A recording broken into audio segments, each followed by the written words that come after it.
बिस्मिल्लाहिर्रहमानिर्रहीम। अस्सलाम वालेकुम नाजरीन, आप यूट्यूब चैनल देख रहे हैं, मैं इमरान खान हूँ। नाजरीन, पाकिस्तान की मीडिया पे खबरें चल रही हैं और हैरान कुन खबरें चल रही हैं। खबर ये चल रही है कि पाकिस्तान तहरीक इंसाफ की जो लीडरशिप है वो खैबर पख्तूनख्वा की हुकूमत जो है वो मिलकर बाकी जमातों के साथ मुकाबला करेगी इमरान खान साहब के नज़रियाती कारकुनों का। एक अजीब सूरत हाल बन गई है ना। इमरान खान साहब के जो वफादार साथी हैं, जो दो दो दहाइयों से इमरान खान साहब के साथ हैं, जिन्होंने मुश्किलात बर्दाश्त की, जिन्होंने मारे खाई, अब वो जो साथी हैं वो मुकाबला करेंगे फजलुर रहमान साहब का, नवाज शरीफ साहब का, जरदारी साहब का और गंडापुर साहब का भी। यानी हैरत हो रही है कि जिनसे लड़ना था पाकिस्तान तहरीक इंसाफ ने, वो उनके साथ मिलकर अपनी पार्टी से लड़ेंगे। ये खबरें मीडिया पे चल रही हैं और लगातार मीडिया पे इस किस्म की खबरें चलाई जा रही हैं। देखिए, होना तो ये चाहिए कि अब क्योंकि बिला मुकाबला वाला मामला खत्म हो गया, तो गंडापुर साहब को यह करना चाहिए कि वो अपनी पार्टी में अपने लोगों को कंट्रोल करें। देखिए, यहां पे एक टेस्ट है ना, एक बहुत बड़ा इम्तिहान भी है। इम्तिहान ये है कि कितने पाकिस्तान तहरीक इंसाफ के एमपीएज इमरान खान के साथ खड़े हैं। देखिए, इन लोगों ने कुरान पाक पे हलफ दिया हुआ है कि ये इमरान खान के साथ बेवफाई नहीं करेंगे। तो अब देखते हैं ना कि कितने लोग अपना कुरान पाक पे दिया हुआ हलफ तोड़ते हैं, तो पता चलेगा। अगर इलेक्शन होगा तो पता चलेगा कि कितने लोगों ने इमरान खान साहब की वफादारी के लिए जो कुरान पाक पे हलफ दिया था वो उस पर पूरा उतर रहे हैं। नंबर एक, ये बात क्लियर हो जाएगी। फिर अली अमीन गंडापुर की कितनी ग्रिप है अपनी पार्टी पे, अपनी हुकूमत पे, ये मामला भी एक्सपोज हो जाएगा। क्योंकि अपोजिशन बार बार ये दावा करती है कि ये सारे आजाद उम्मीदवार हैं, हम किसी वक्त भी इन्हें तोड़कर खैबर पख्तूनख्वा की हुकूमत तब्दील कर देंगे। अब अपोजिशन का ये जो दावा है इसमें कितनी हकीकत है ये भी पता चल जाएगा, तो मामला सारा एक्सपोज हो जाएगा। अब ये वही फजलुर रहमान साहब हैं कि इमरान खान साहब की रिहाई के बारे में भी गंडापुर साहब इनके साथ मिलना नहीं चाहते। यानी गंडापुर साहब इस फजलुर रहमान साहब के साथ चलना ही नहीं चाहते, चाहे इमरान खान साहब की रिहाई की तहरीक क्यों ना हो। लेकिन देखें, इसी गंडापुर के साथ मिलकर जो सेनेट की नशिस्तों का जो मुनाफा बख्श धंधा है उसमें मिल बैठना कोई बुरी बात नहीं है। हैरत हो रही होगी आपको, लेकिन ये सियासत है और ये सियासत नॉर्मली ऐसी होती है। हम सहाफ़ी होने के बावजूद हैरान हो जाते हैं। तो आप लोग तो ये मुझे अच्छी तरह याद है कि एक दफ़ा डॉक्टर और पंजाब हुकूमत बहुत लड़ रहे थे आपस में, मरीज फौत होना शुरू हो गए इनकी लड़ाई में। मीडिया रिपोर्ट करता था पुलिस लड़ रही है डॉक्टरों से, डॉक्टर पुलिस को मार रहे हैं, पंजाब हुकूमत की आपस में दस्तों गिरेबान है। थोड़े दिन के बाद इनकी सुलह हो गई। दोनों ग्रुपों की जब सुलह हुई, वो भी डॉक्टरों का एक सियासी ग्रुप था, तो हमने वहां पर सवाल किया कि जो मरीज फौत हो गए उनके लिए जिम्मेदार कौन है। तो राणा सनाउल्लाह साहब ने कहा जी उनके लिए जिम्मेदार मीडिया है, मीडिया का कसूर है जो बंदे मर गए अस्पतालों के अंदर, जो मरीज मारे गए। तो ये सियासत के सीने में दिल नहीं होता, ये किसी तरफ भी चल पड़ते होते हैं। और यही अली अमीन गंडापुर साहब जो है फजलुर रहमान साहब को, जरदारी को, नवाज शरीफ को, इन लोगों को जिम्मेदार समझते हैं पाकिस्तान के मसाइल के लिए, और आज इन्हीं के साथ बिला मुकाबला इलेक्शन में जाना चाहते हैं। और बिलाखिर जो पाकिस्तान तहरीक इंसाफ के लोग जो बगावत कर गए हैं अपनी लीडरशिप से, और वो ये कह रहे हैं कि इमरान खान के नजरिए के खिलाफ हम नहीं जा सकते। मैं आज इमरान खान साहब की एक तकरीर सुन रहा था, किसी ने मुझे क्लिप भेजा हुआ था, और वो ये कह रहे थे कि मैं ऐसे खत्म नहीं हो सकता, पीटीआई तब तक खत्म नहीं होगी जब तक कि पीटीआई का नजरिया खत्म नहीं होगा। और साथ में वो ये कह रहे थे कि जो गरीब आदमी है उसे आगे आना होगा, मिडिल क्लास को आगे आना होगा। ताकत के बलबूते के ऊपर जो लोग सियासत करते हैं वो गलत है। आप ताकत के बलबूते के ऊपर और पैसे के बलबूते के ऊपर आप तब्दीली नहीं ला सकते। यानी वो आप एक शॉर्टकट आपको मिल जाता है तो आप शॉर्टकट, कोई शॉर्टकट नहीं होता कामयाबी का, वो शॉर्टकट अजीज बन जाता है। ये भी उन्होंने बात कही थी उस तकरीर में। तो मैं ये सुन रहा था तो मैं हैरान हो रहा था कि इमरान खान साहब तो अपने मुंह से खुद ये कहते रहे हैं कि कभी भी ताकत से मरगूब ना हो, पैसे से मरगूब ना हो, पैसे के लिए। बल्कि एक वीडियो में आपको पैसे वाली सुनाता हूं ऑडियो, ये यहां पे लकीली मेरे पास अभी पड़ी हुई है। तो इमरान खान साहब की जो पैसों के हवाले से एक ऑडियो है, जरा ये सुने आप। सब नौजवान आज मेरी बात याद रख लेना, बड़े बड़े मैंने लोगों को देखा कि पैसे के पीछे भाग भाग के अपनी जिंदगी तबाह की। बड़ा पैसा कहीं उन्होंने बना के अपने बच्चों के लिए छोड़ा, उस पैसे ने बच्चों को तबाह कर दिया। पैसे से याद रखें कि कभी पैसे से इस्तेमाल ना हो, पैसे को इस्तेमाल करना सीखें। ये जनाब इमरान खान साहब कह रहे थे कि पैसे को इस्तेमाल करना सीखें, पैसे से इस्तेमाल ना हो। अब जो लोग सेनेट में आ रहे हैं उनमें 4 उम्मीदवार ऐसे हैं जो हर पार्टी ने एक उम्मीदवार डाला हुआ है। उसका अगर कोई आप एक खूबी उसकी निकालें तो वो पैसा है। अमीर मुकाम के पास क्या है? पैसा है। उनके बेटे आ रहे हैं सेनेट में, सेनेटर तलहा महमूद के पास क्या है? पैसा है, पीपल्स पार्टी से आ रहे हैं।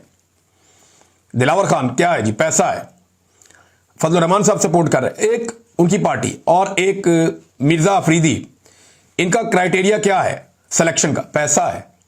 और क्या है? क्या इन्होंने कोई कुर्बानी दी, कोई नजरिया है, कोई वफादारी इन्होंने निभाई, या कुछ इन्होंने करके दिखाया? कभी मार खाई हो जैसे बाकी लोगों ने सबने खाई, तकालीफ बर्दाश्त की, हथकड़ियां लगी उन्हें, उनकी फैमिलियां अजियत में रही, भागे रहे अपने घरों से।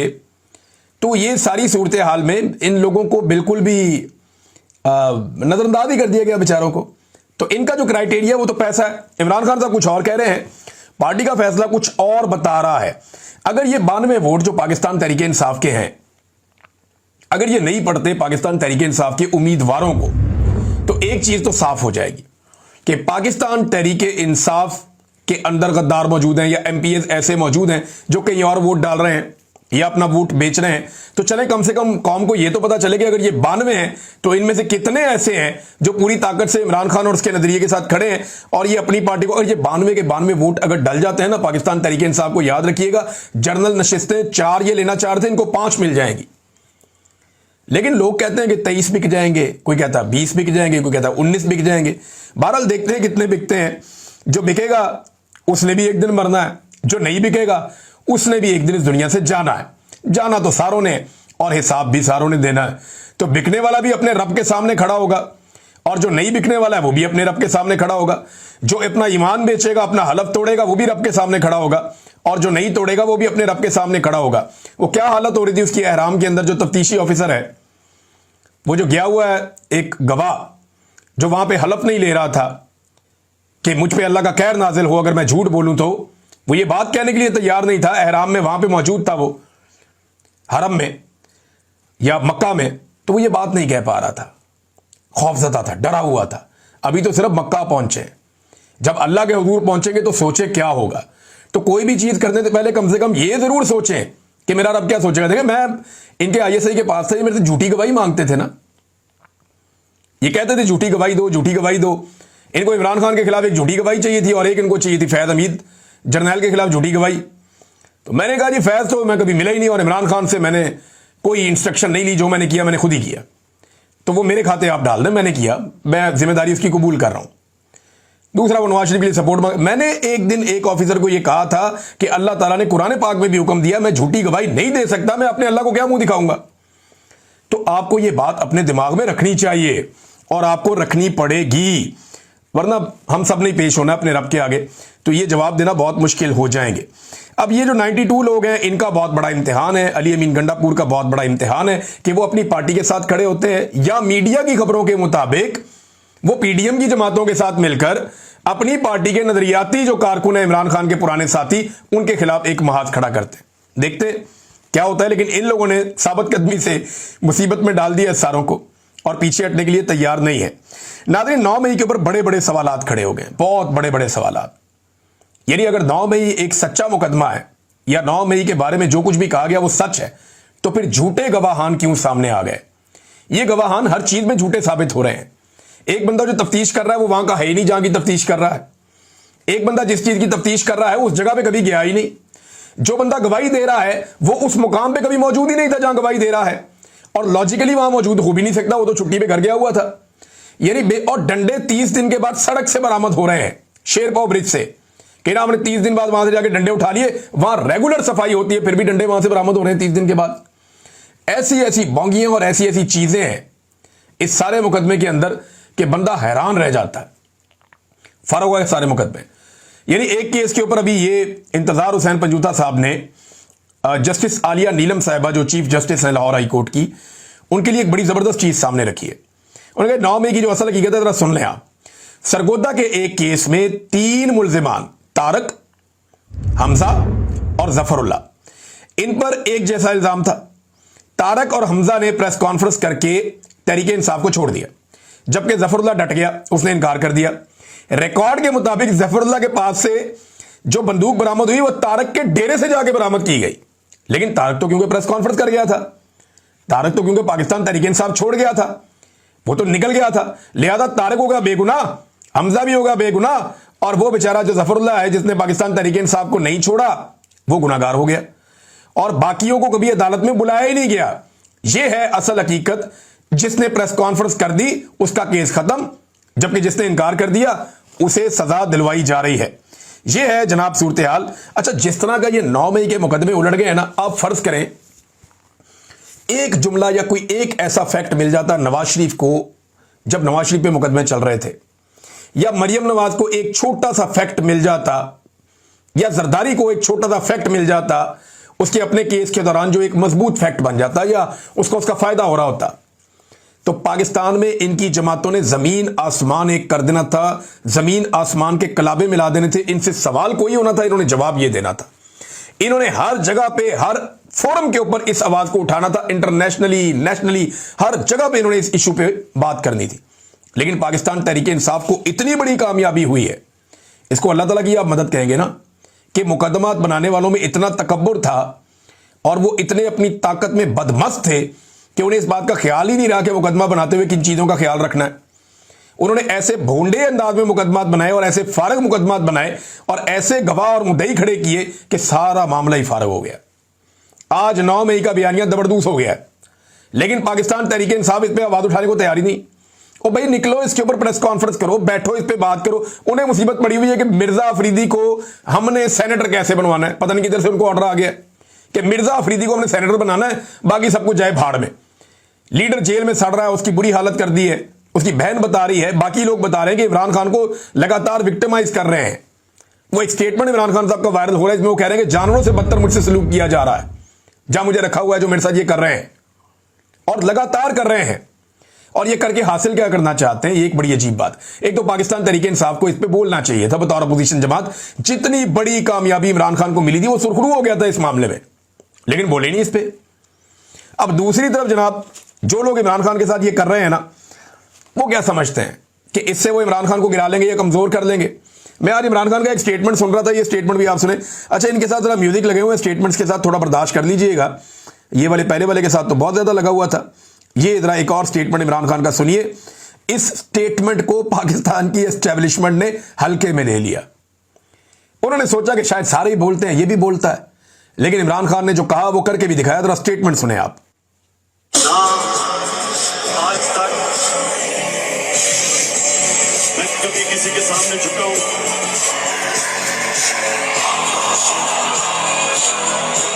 दुआ अल्लाह के, और इंशाल्लाह कभी अपनी कौम को किसी के सामने नहीं झुकने दूंगा, इंशाल्लाह। ये जनाब एक और स्टेटमेंट है। अब वो इमरान खान कहता है जी मैं नहीं झुकता, और ये बार बार कहा जब तक मेरे में खून बाकी है या आखिरी कतरा भी है मैं इनसे लड़ूंगा, मैं हार नहीं मानूंगा, मैं इनसे नहीं झुकूंगा, मैं इनसे माफी नहीं मांगूंगा। जेल से रोजाना ये स्टेटमेंट देता है। एस्टेब्लिशमेंट के निसाब में ये जुल्म, जबर, फस्तायत सारा कुछ था, लेकिन उनको यह नहीं पता था कि ऐसा आदमी भी आके टक्कर दे सकता है। एस्टेब्लिशमेंट को वाकई पहली मर्तबा टक्कर के लोग मिले। ऐसा लीडर उन्हें नहीं मिलेगा, ये उन्हें तबाह बर्बाद करके रख देगा। जो उसने करके रख दिया वो तो कुछ भी नहीं है जो फ्यूचर में होगा। और अगर खुदा ना खास्ता इस लीडर को कुछ हो गया तो एस्टेब्लिशमेंट की नस्लें याद रखेंगी जो उनके साथ इस मुल्क में होगा। लोग कहते हैं आसिम मुनीर साहब जो हैं वो यानी लोग कह रहे हैं कि जी उनका एक प्लान बन गया है और उन्होंने एक्सटेंशन ले ली है, अब वो 3 साल के बजाय 5 साल गुजारेंगे। कुछ लोग कहते हैं जी एक एक्सटेंशन का और भी प्लान है, हो सकता है वो 10 साल गुजारें। मैं कहता हूं 20 साल आसिम मुनीर साहब गुजार लें, और ये जो जबरदस्ती जाली हुकूमत बनाई हुई है इसको भी 20 साल गुजार लें। ये सारे मिलकर फिर भी इमरान खान साहब के टखनों तक नहीं पहुंच सकेंगे। ये सारे कुर्सियों पे बैठे हुए बोने बन के इमरान खान के सामने रहेंगे। उसकी वजह यह है उसको अल्लाह ताला ने इज्जत दे दी है। और ये आज तक बेनजीर भुट्टो की, फातिमा जना की और जुल्फिकार अली भुट्टो की कब्र से डरते रहे हैं। ये उसका मुकाबला नहीं कर सके तो इनका मुकाबला तो अब इमरान खान के साथ है। तो बड़ा दलेर आदमी है जो सामने आकर खड़ा हो गया और कौम उसके साथ बड़े भरपूर अंदाज में खड़ी हो गई है। ऐसा हमने इससे पहले देखा नहीं था। इमरान खान साहब को अल्लाह रब्बुल इज्जत ने इज्जत दी है और एक इस्तकामत भी अल्लाह ताला ने उन्हें दी है। अब मामला यह है कि अगर इमरान खान साहब को इस वक्त कोई बर्बाद कर सकता है तो वो इमरान खान साहब की अपनी जात है। वो खुद ही अपने साथ कुछ ऐसा कर लें तो कर लें, वरना ये सारे रल के भी जोर लगा लें और 20 साल जोर लगा लें, ये कुछ नहीं कर सकेंगे। ना ये इमरान खान को तारीख में से मिटा सकते हैं, ना ये इमरान खान को बदनाम कर सकते हैं, ना उसका चेहरा मसक कर सकते हैं, क्योंकि 3 नस्लें उसे जानती हैं और आने वाली नस्ल उसे पहचानती है। लोगों को पता है कि ये कौन आदमी है जो जेल के अंदर है। आप किसी प्राइमरी स्कूल में चले जाए ना, छोटे छोटे बच्चे होते हैं नर्सरी के, प्रेप के, 1 2 3 के, वहां ऊंची आवाज में आप पूछे ना कौन बचाएगा पाकिस्तान, वो आपको वहीं खड़े खड़े बता देंगे कौन बचाएगा पाकिस्तान। इमरान खान ने कहा था कि वो इनकी नसों में दौड़ता है खून बन के, और मामला ऐसे ही दिखाई दे रहा है। पॉपुलैरिटी का कोई मैच नहीं है, ये उसका मुकाबला कर नहीं सकते, उसका करिश्मा का सामना ही नहीं कर सकते। जिस दिन वो बाहर आएगा ये मुल्क उसका होगा। बेशुमार डिक्टेटर आए थे, गए, और भी आए और चले जाएं, ये इमरान खान का मुकाबला नहीं कर पाएंगे, क्योंकि उसने रेजिलियंस शो की है। पाकिस्तान का कोई एक डिक्टेटर ऐसी सजा नहीं काट सकता जैसी सजा इमरान खान ने काटी है। इससे आधी तकलीफ बर्दाश्त नहीं कर सकता जैसी तकलीफ इमरान खान ने बर्दाश्त की है। तो फिर अल्लाह ताला ने उसे उसी तरह इज्जत भी दी है। जो जितना रेजिलियंट है, जितना जिसका अल्लाह पे भरोसा है, अल्लाह ताला उसे उतनी इज्जत और ताकत देता चला जा रहा है। नाज़रीन, यास्मीन राशिद साहिबा के साथ बहुत सख्त ज्यादती हो रही है, बहुत सख्त, और लगातार हो रही है। उन्हें अस्पताल में दाखिल किया गया था, और अस्पताल के अंदर इसलिए दाखिल करवाया गया, उनका सांस रुक रहा था, उन्हें प्रॉब्लम हो रही थी, वॉमिटिंग भी हो रही थी, मल्टीपल इश्यूज थे उनके, और वो कैंसर सर्वाइवर हैं, बहुत तकलीफ में है। कई दफ़ा रात के वक्त उनका सांस रुक जाता है। उन्होंने ये भी शिकवा किया कि हमारी बिजली बंद कर दी जाती है, उससे बड़ी दिक्कत होती है, लेकिन किसी ने तवज्जो नहीं दी। उन्हें अस्पताल दाखिल करना पड़ा इमरजेंसी में, लेकिन फिर उन्हें ज़बरदस्ती डिस्चार्ज भी करवा दिया गया अस्पताल से। ये हबस वाले महीने हैं, और एक खातून को बड़ी सख्त अजियत और तकलीफ दी जा रही है, जिनकी उम्र 70 साल से जायद है। हम बार बार खबरदार कर रहे हैं, पाकिस्तानी बार बार खबरदार कर रहे हैं, पूरा सोशल मीडिया बार बार कह रहा है कि इन लोगों के ऊपर जबर और जुल्म हो रहा है। जो उमर चीमा के साथ हो रहा है, शाह महमूद कुरैशी के साथ हो रहा है, इमरान खान और उनकी एहलिया के साथ हो रहा है। महमूद रशीद साहब को मैंने खुद देखा, वो चल नहीं पा रहे थे, वो बीमार थे, लेकिन वो ये कहते हैं मुझे अपने आप को मजबूत साबित करना है। एजाज चौधरी साहब, उनका जो है वो बाकायदा ऑपरेशन हुआ, किन हालात से वो गुजर रहे हैं वो भी सारी दुनिया जानती है। तो इन लोगों को जितनी तकलीफ दी गई है, जितनी अजियत दी गई है, इसके बावजूद ये लोग डट कर खड़े हैं। और यास्मीन राशिद साहिबा के साथ जो सलूक किया जा रहा है ना, ये गले ना पड़ जाए कहीं इन लोगों के। और जब मैं ये बात करता हूं ना, तो ये लोग समझते हैं कि शायद ऐसा कुछ नहीं होगा। ये तजर्बा आपको करना ही नहीं चाहिए। आपको अंदाजा नहीं है उन्हें कितना प्यार करते हैं लोग। लाहौर में, पंजाब में बहुत प्यार करते हैं, इवन पाकिस्तान में लोग उनसे प्यार करते हैं। लोग उसको एक अलग दर्जा देते हैं यास्मीन राशिद साहिबा को।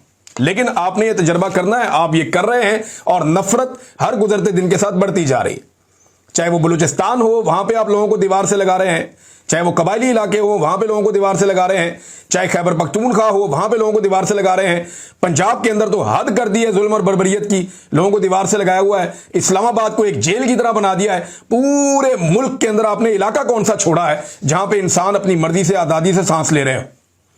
कोई खुलकर बात ही नहीं कर सकता। जो बंदा बात करता है उसको उठा के अगवा कर लेते हैं, गायब कर देते हैं।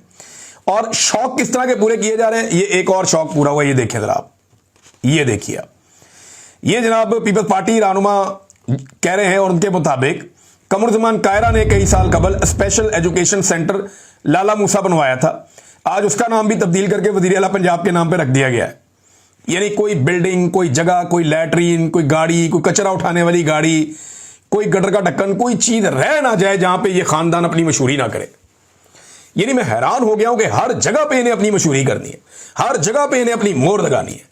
भाई वो सारे प्रोजेक्ट जो इन्होंने कभी देखे भी नहीं, जिन प्रोजेक्ट से इनका दूर दराज तक ताल्लुक ही कोई नहीं है, उनके ऊपर भी ये अपनी तस्वीरें और अपनी वीडियो चिपका रहे हैं, सिर्फ ये साबित करने के लिए कि ये तो हमने बनाए थे। भाई ये कैसे हो सकता है कि आप सिर्फ अपनी फोटो चिपका के साबित कर दें आपने बनाए थे? इतने प्रोजेक्ट तो आप बना ही नहीं सकते, सवाल ही पैदा नहीं होता। ये तो जब से पाकिस्तान बना तब से बन रहे हैं, और ये एक लगातार प्रोसेस है कि ये एडमिनिस्ट्रेटिव काम होता रहता है। लेकिन हर चीज के ऊपर अपना नाम, इमरान खान के दौर में बेशुमार चीजें बनी है, उसने किस चीज पे अपना नाम लिखा? क्योंकि उसे एहसास कमतरी नहीं है। उसे पता है वो एक ब्रांड है और उसको जरूरत नहीं है सरकारी पैसे से अपना नाम लिखवाने की और ये करने की। लेकिन आप लोगों ने वही गंदी और भोंडी हरकत की है। ये एक और इदारे का नाम नाजरीन तब्दील करके अपने नाम के ऊपर रख लिया है। यास्मीन राशिद साहिबा को शाकिर महमूद साहब कह रहे हैं कि जबरदस्ती डिस्चार्ज किया गया था। इन्हें सांस की और मैदे की तकलीफ है, ये राणा मुदस्सर साहब ने इसके बारे में बताया है। नाजरीन और काफ़ी खबरें हैं आपके साथ शेयर करूंगा नेक्स्ट व्लॉग में। अब तक के लिए इतनी, अपना ख्याल रखिएगा, अपने इस चैनल का भी। अल्लाह हाफिज़।